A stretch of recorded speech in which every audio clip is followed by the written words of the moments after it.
Welcome to Annexation, an Inside View, another edition. I'm Mayor John Hamilton, and here today with Philippa. You introduce yourself. Philippa Guthrie. I'm the city's corporation counsel. So thanks for joining us. We're going to talk today mostly about the map and kind of how it came to be, what it is. And Philippa, you've been deeply involved in this for a long time, for many years. So why don't you just kind of at the highest level, what are we looking at here? Tell us what we're looking at, and then we'll get into why some of the proposed areas. Okay. So the biggest area, the blue, is the current city of Bloomington. Okay. These multicolored areas outside are the different annexation areas that we're proposing. So they are 1A, 1B, 1C, 3, 4, 5, 2, and that is area 7. Up in purple. Yes. So when I look at this, the first thing I notice, so the big blue is the current city boundary. It's kind of circular-ish, you know. It's not crazy looking. Some boundaries for cities look really crazy. This one doesn't. There's a few things sticking out. I do see these what we call islands, I guess, there are 3 areas that are totally surrounded by the city, right? And those were kind of left over or something? Do we know why would an area be left in the middle of the city? You know, I don't know exactly how they happened, but lots of the area here has been annexed over the years. In fact, everything except about 4 square blocks, which was the original Bloomington. But what can happen is, you know, you extend sewer down here and you annex them, and you extend it over here and you annex them, and suddenly you have areas that were not annexed.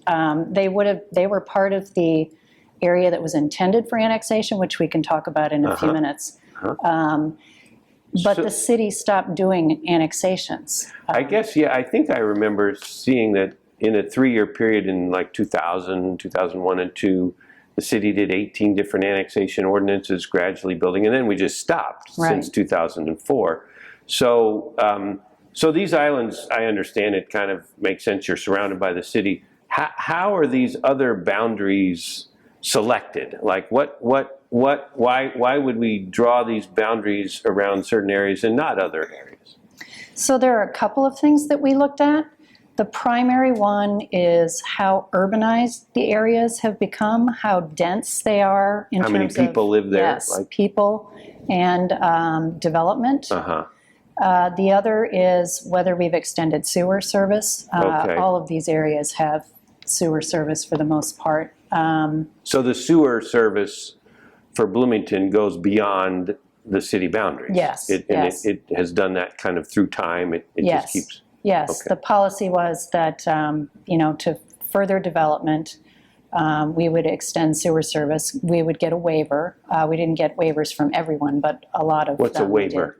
Oh, a waiver is a contract between a resident who would like sewer service and the city, that in exchange for us providing the sewer service, they agree not to remonstrate or object to a future annexation. Basically, like, we'll give you sewers now, you agree to become part of the city later, or whenever. Right. That's exactly what they are. A lot of that happened, though then I think what can happen is the next buyer of the house, let's just say, well, I didn't sign that contract, but it stays with the land, basically. Yes, as we say in the law, it runs with the land. So these boundaries are really kind of showing roughly urbanized areas. You can kind of actually, if you look in, and you can see all this on the website, their roads are pretty built out in some of these areas too, and they tend to be more urbanized, as you said. So we were talking about how do annexation boundaries get set. This is a little different map, and with Philippa Guthrie Corporation Counsel, just wanted to dig in a little bit here. So this again, the blue is the current city boundaries. You can see some areas that are part of the proposed annexation that the City Council will ultimately decide. But and you had said that the boundaries for proposed annexation reflected urbanized areas, and maybe also where the sewers had gone to. But this map shows some other boundaries. Can you explain what these are? Certainly. So the green, the outer one, is on the county's, in the county's comprehensive plan, I believe, and it's called the urbanizing area. So that is an area that the county envisions, I guess. I don't know quite what that term means, but I believe it's areas that they believe will eventually develop. The red, the hatched, is the proposed areas that we are proposing for annexation. And there was, the yellow is something that was called the areas intended for annexation, or area intended for annexation, the AFA. That was an area that at one point was, the city was the development and planning arm for that area, because at the time the county didn't have a comprehensive plan and they didn't have a lot of planning capability. So there was an agreement with the county that the city should be the planning agency for that area. And the intent was that the yellow area, and there was more of it, it was annexed by the city over the years, and then these parts remained, that those, everyone assumed that they would be annexed in the future. So in a lot of ways, in this 2 mile fringe, this green was, and the other area too, I guess, kind of reflect the fact that Bloomington, and like most cities, just keeps growing in physical size as more people move there and urbanize and develop, and it's kind of to allow the planning to go in a more organized way, so that even before you're part of the city, you're kind of treated as if you may become part of the city, so let's zone and plan for that. Right, right. Yeah. And I should clarify, I called it the urbanizing area. The urbanizing area is even farther out, I believe, than the 2 mile fringe. The 2 mile fringe was the area that we had planning authority for. And it's like 2 miles outside the city, kind of. But that's where it's gonna grow. Okay, so now looking at these areas, so the annexation is a very complicated formal process with multiple ordinances, and so there's an area 1A, an area 1B, an area 1C, and then there's an area 2, and there's an area 3 and 4 and 5, and an area 7, but there's no area 6. Why is there no area 6? There was an area 6. There was. It was this neighborhood here. They do not have our sewer, but it is an urban style neighborhood, if you will. But the council decided not to move forward in 2017 with that ordinance. So they dropped that back in 2017, and since we're picking up where we left off, they're still out, if you will. Yes. Okay. Let's see.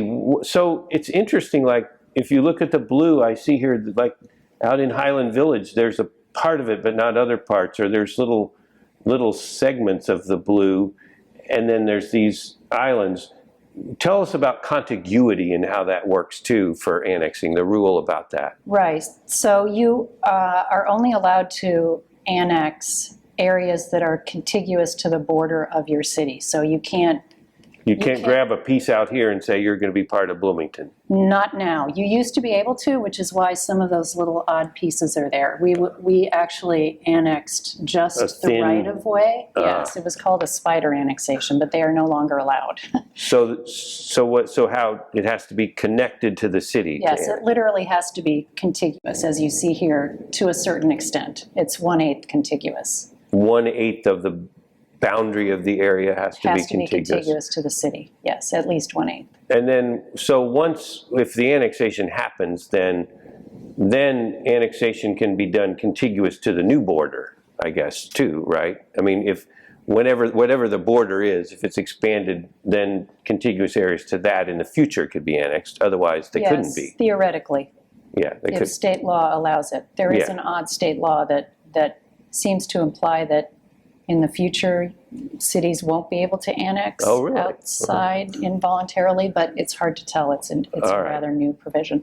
Well, I know there's a lot going on with this map. Is there anything else we should know? We're just kind of trying to give a little guideline to what all this means. You know, I did want to mention the Highland Village that you pointed out.